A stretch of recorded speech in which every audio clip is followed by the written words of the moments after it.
Or you were born in Brazil? Yeah, born in Brazil, in Parnaíba. No, sorry, Piauí is the region. Parnaíba is the city. In the north?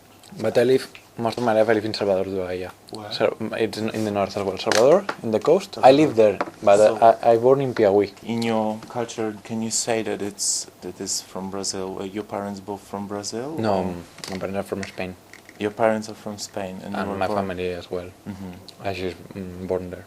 Then, to what extent can you say that a part of you is Brazilian? Really, I feel I like Brazil. Simple way of life. And do you identify yourself with the Brazilian people when Some things. would it be sport or literature? No, I like the warm, The climate? the climate. I like the sea. To be in contact with the sea, it's really important. I don't know. I like to just have fun, the music, be in contact with the people, not so much things. And now you live in Barcelona, yes? Mm-hmm. So how old were you when you moved from Brazil to Barcelona? Definitely to Barcelona. I started living there when I was 4. Since then you occasionally came back to Brazil. Can you say it's different from Spanish culture? Yeah. In what sense? I'm thinking. You can give an example. Maybe it's not so different, for example, if you go from Brazil to UK or Brazil to the United States. But of course there are some things different.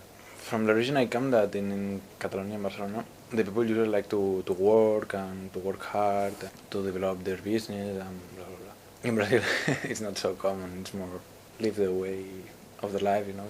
Would you say that they're more relaxed? This is what I mean. Spanish were relaxed as well, but Brazilians I think are more relaxed. Nowadays Brazil is a big country. But before that, when I was born there, or my mother went, Brazil was like a poor country. And the street, the things they don't have so much thing. The contrast in Spain, more or less, most of the people are like living. We have rich people, poor people, or medium class. Brazil is more like rich people or poor people. So the contrasts are really big. As you touched on the subject of work, I want to ask you a very trivial sounding question. The first thing that comes to your mind when I ask, why do you work? Can you repeat? How do you understand the sense of working? How I understand working for me. I remember you once mentioned, sorry to butt in, you once mentioned that in England you live to work. Exactly. In Spain, For me, work is like slavery. slavery. Yeah, Voluntary slavery, yes. exactly. Voluntary slavery. So why do we voluntarily become slaves? I'm 24 years old, so I have not been working so much time of my life. Only for pay the flat and the food. That's it. As soon as I have this, You don't care about anything. I don't care about anything more. No. Is it important for you to work somewhere that the job is interesting and makes you satisfied, or you don't mind?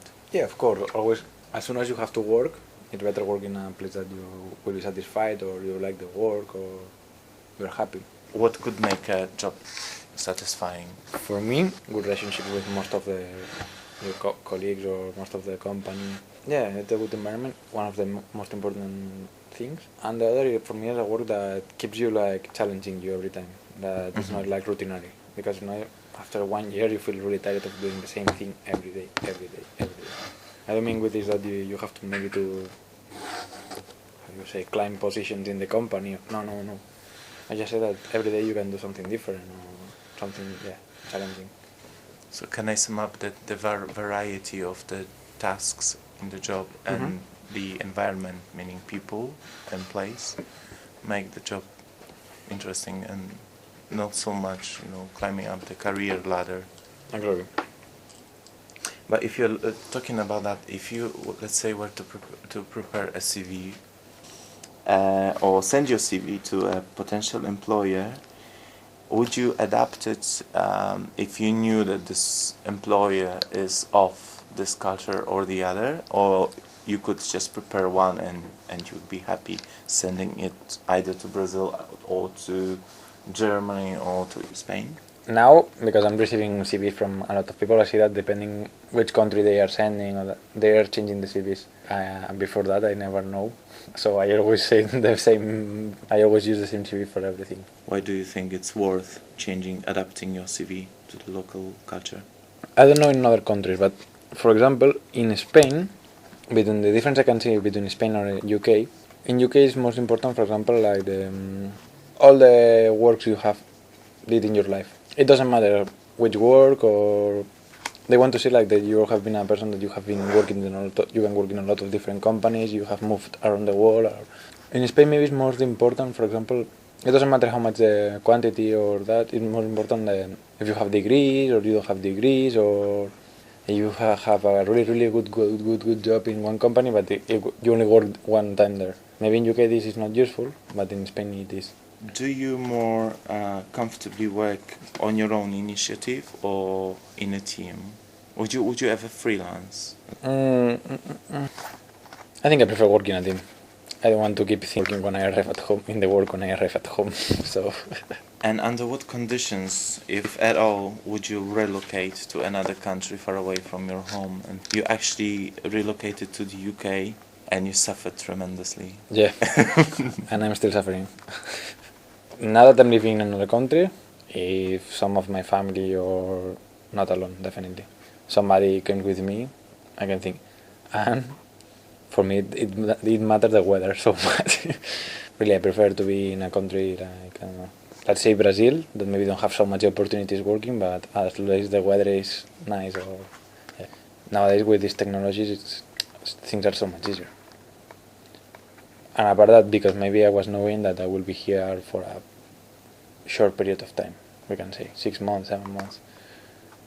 Maybe if it was like, say, indefinite or forever, I will say no. And would you ever work with the members of your family or your friends? With friends, yeah, okay.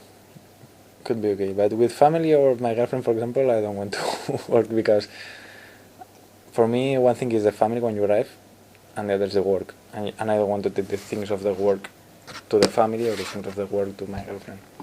I want to separate goals, you know. One thing is work, one thing, the other one is family. And how do you see yourself in the career context in the next 5 years? Shit. Why? Why shit? I don't know. Is 5 years too much? I never thought in long term. No. No.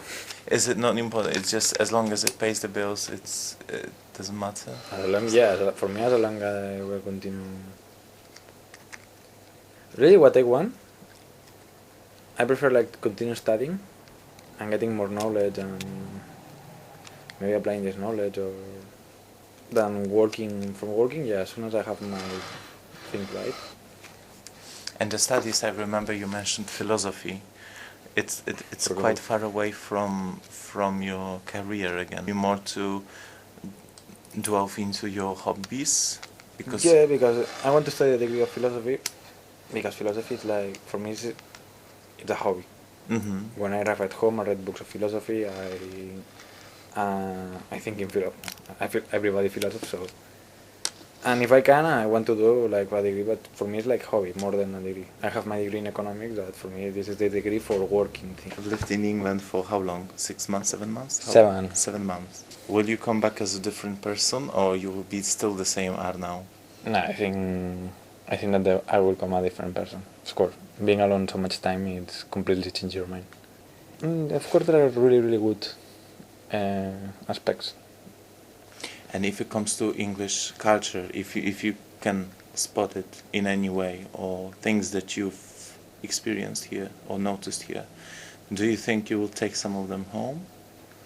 One of the few things that I like here from England is that there are a lot of different immigrant people and different of cultures. So, Or maybe you are more open, maybe you're more willing to find out or meet people from different cultures. no, I always liked this.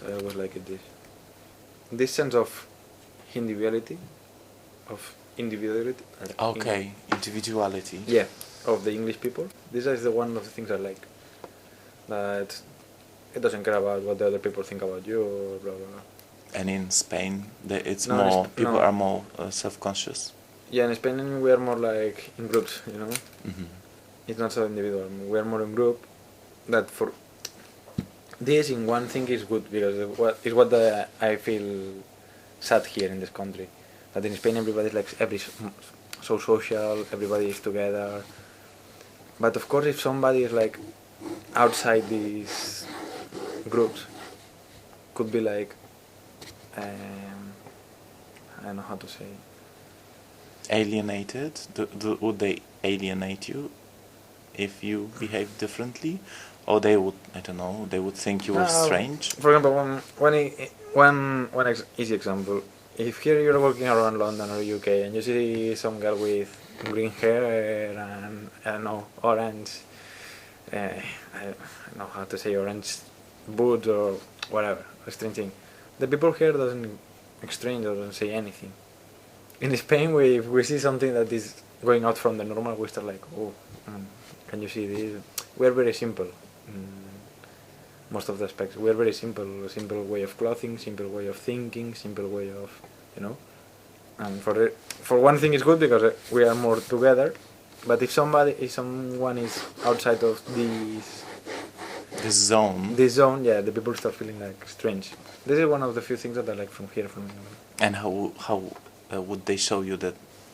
Would they point fingers at you, or would they start, I don't know, whispering about you if you look differently in Spain, in Barcelona? How would they let you know that you are not within this zone? No, it not means that a bad thing, but the people are more surprised. Here the people is normal. Okay. Here the people is normal. There in Spain, they are more surprised. But so do you think that in England people are more used to other people being different and they don't pay attention to it anymore because they are more selfish? They've seen it all. Selfish is the word? They are more selfish. And what are you trying to say, that they are? They are more, just care about themselves. And selfish, yeah. No. Self-centered, okay. And in Barcelona, they rely on each other. And Barcelona is a big city, no, it's most of the Spain. Let me say most parts of the Spain that in the big cities are more similar to UK or London. And if you say you come back and you would like to take a piece of this individuality with you, in what way would you like to flash it around? Green hair? No. No, I hope not. No, not in the clothes, but maybe don't be so scared if somebody is more individual. Or okay. Maybe I could be more autosufficient, not waiting for somebody to do something for me or just doing the thing. Yeah. And another thing, the sun. When I will come back, I will really appreciate the sun. And what does sun mean to you? When I was there, for me, it never meant anything, because it's the common. When I was in Spain, for me, having sunny days, it was the common. But since I'm here, every day that I have the sun, I will really appreciate. And do you think having the sun affects your life? Totally.